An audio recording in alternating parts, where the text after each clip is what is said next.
September 1942. Most snipers take their shot within hours, but one Soviet marksman lay frozen in the snow for 3 entire days without moving a muscle, waiting for just one moment. And when he finally pulled that trigger, the entire battle changed forever. This is the story of Vasily Zaytsev during the Battle of Stalingrad, one of the bloodiest battles in human history. But this isn't just about shooting from a distance. This is about patience, about survival, about a duel between 2 of the deadliest snipers the world had ever seen. One Soviet, one German, both hunters, both waiting for the other to make a single mistake. By the end of this, you'll understand why this one shot didn't just kill a man, it broke the spirit of an entire army.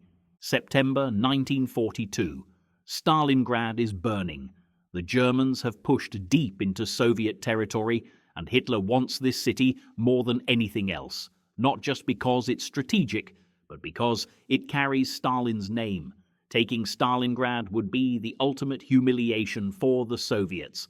The city is being torn apart, buildings collapse, fires rage everywhere, dead bodies line the streets. The Soviets are losing ground every single day. Morale is at rock bottom. Soldiers are terrified. Many are barely trained. Some don't even have weapons when they arrive at the front lines. The German army feels unstoppable. Their soldiers are well-trained, well-equipped and confident. They believe Stalingrad will fall within days. And honestly, it looks like they're right. But then something changes. The Soviets realize they can't win this battle with tanks or artillery in a destroyed city.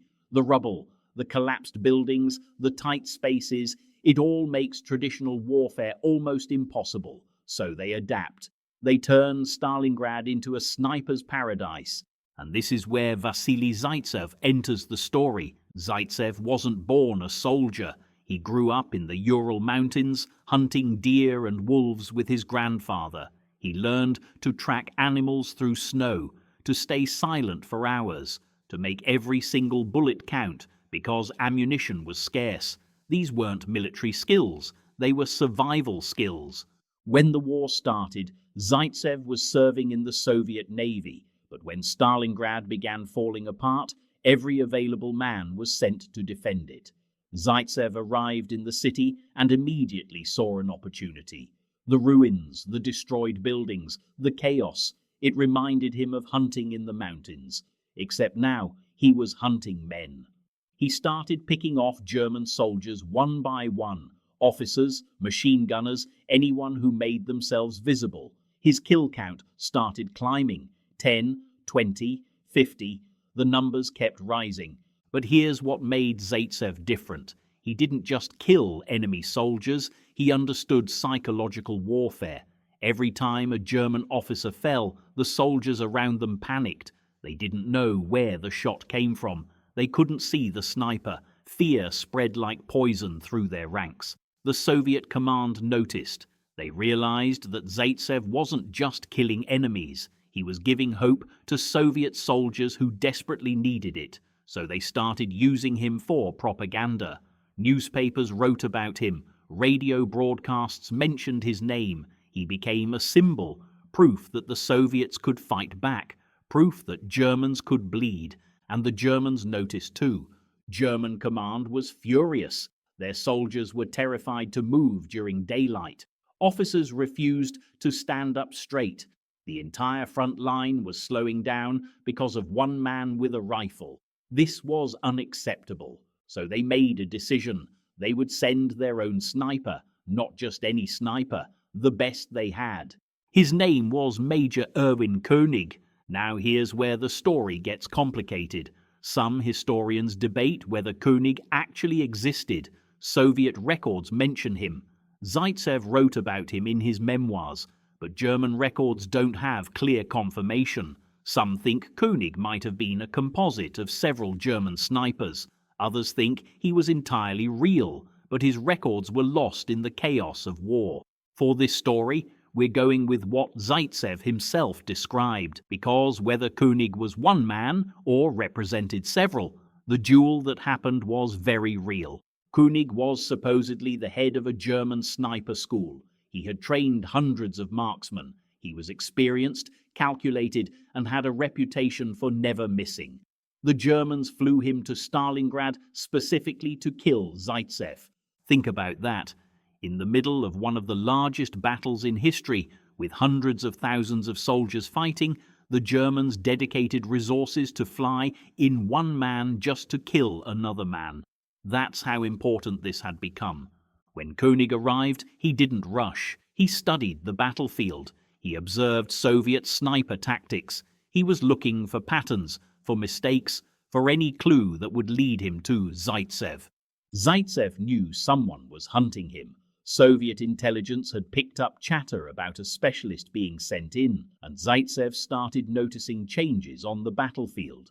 Soviet snipers who had been reliable suddenly stopped reporting in. Bodies were found with single headshots, clean kills from someone who knew exactly what they were doing. This wasn't a regular German soldier getting lucky. This was a professional, so Zaytsev changed his tactics. He became more cautious. He stopped using the same positions twice. He moved slower. He watched for signs of another sniper, reflections off a scope, unnatural shadows, anything.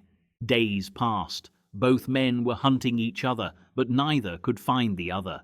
It was like a chess match played across a destroyed city where one wrong move meant death. Then came the moment that started the 3-day wait. Zaytsev and his partner, Nikolai Kulikov, were observing a section of no man's land between Soviet and German positions. It was early morning. The light was dim, perfect conditions for snipers. They spotted movement near a destroyed tank. A German soldier, careless, exposing himself for just a moment. Kulikov wanted to take the shot, but Zaytsev stopped him. Something felt wrong.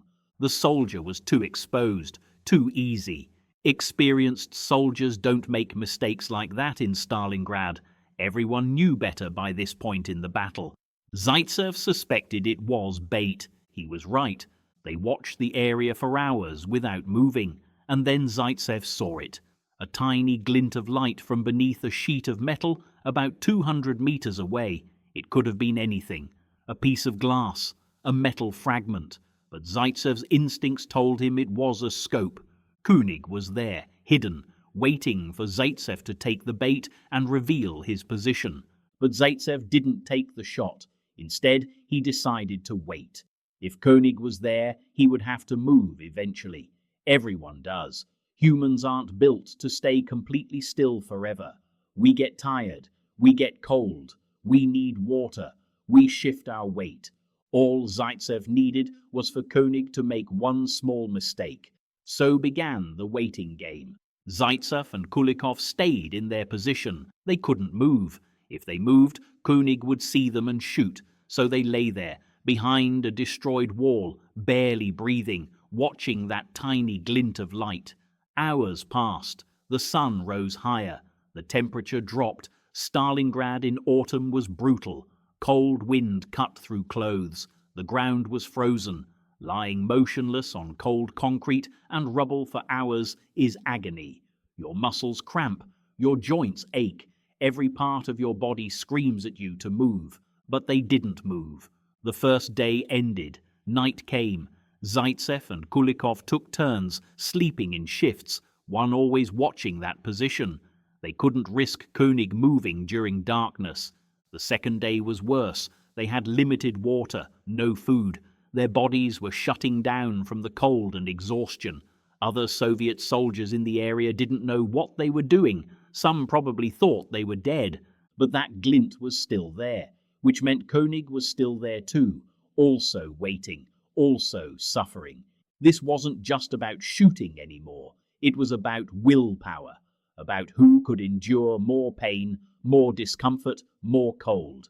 Both men were testing the absolute limits of human endurance. On the third day, something changed. The sun was rising, casting light across the battlefield at a low angle. Zaytsev was watching through his scope, eyes burning from lack of sleep, body numb from cold. And then he saw it, movement, just the slightest shift, a shadow changing position beneath that metal sheet. König was adjusting. Maybe his leg had cramped, maybe he was cold, maybe he just couldn't hold the position any longer. But he moved. Zaytsev didn't rush. He watched. He needed to be sure. Because if he was wrong, if he took a shot and missed, König would immediately know where he was, and König wouldn't miss his return shot. Minutes passed, felt like hours. Then Zaytsev saw something else. The barrel of a rifle, just barely visible, shifting angle.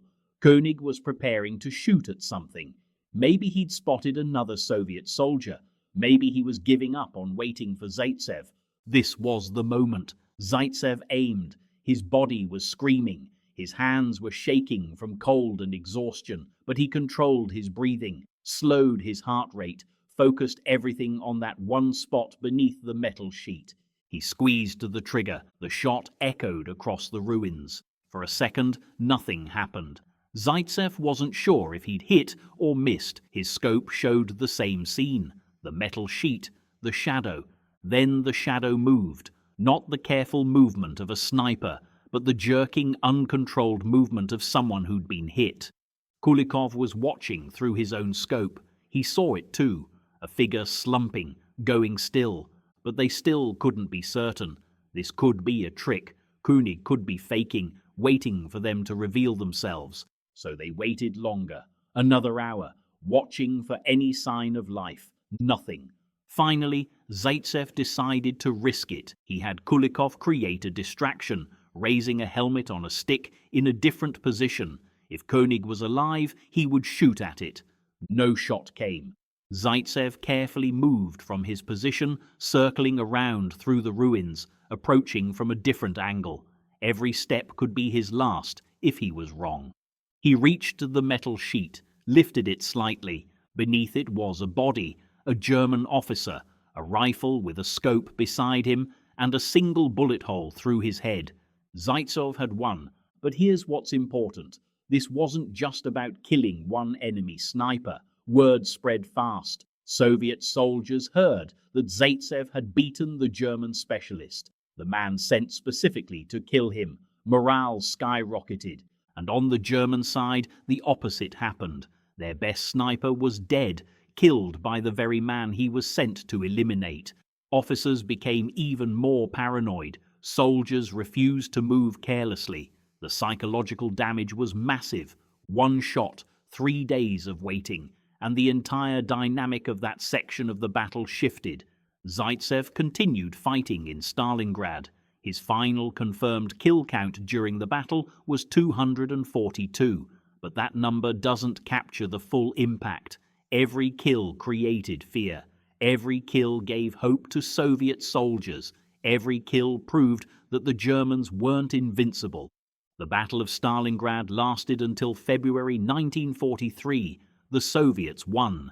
It became the turning point of the entire Eastern Front. Germany never recovered from the losses they suffered there.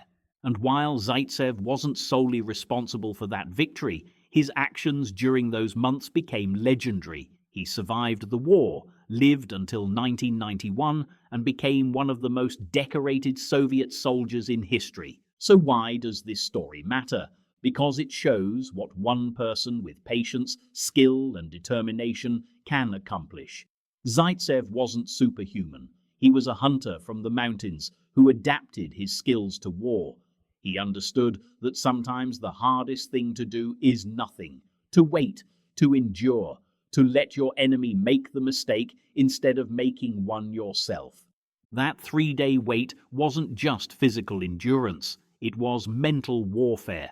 König was supposedly more experienced, better trained, sent specifically for this mission, but Zaytsev outlasted him. He won by simply refusing to give up, refusing to move, refusing to take the easy shot. Think about what that means in a broader sense. In a battle with hundreds of thousands of soldiers, with tanks and artillery and aircraft, the thing that actually changed momentum was 2 men with rifles. Not technology, not superior numbers, just skill and willpower. That's the real lesson here. Modern warfare likes to focus on advanced weapons, on technology, on massive operations. But sometimes the most important moments come down to individuals, to decisions made by one person in one moment. Zaytsev made that decision to wait 3 days in freezing cold without food or water, to risk everything on one shot. And when that moment came, he didn't miss. The shot that killed König didn't just end a duel between snipers, it sent a message to every Soviet soldier who heard about it, to every German soldier who feared it. The message was simple: we can win this. And they did. Stalingrad held. The Germans were pushed back. The entire course of World War II changed because of battles like this, because of soldiers like Zaytsev who refused to give up even when everything seemed hopeless. That's why this story still matters 80 years later. Not because of the violence, not because of the death, but because it shows what humans are capable of when pushed to absolute limits. The patience, the endurance, the focus. Zaytsev waited 3 days for one shot, and that shot changed everything. If this story got you hooked, watch what happens next.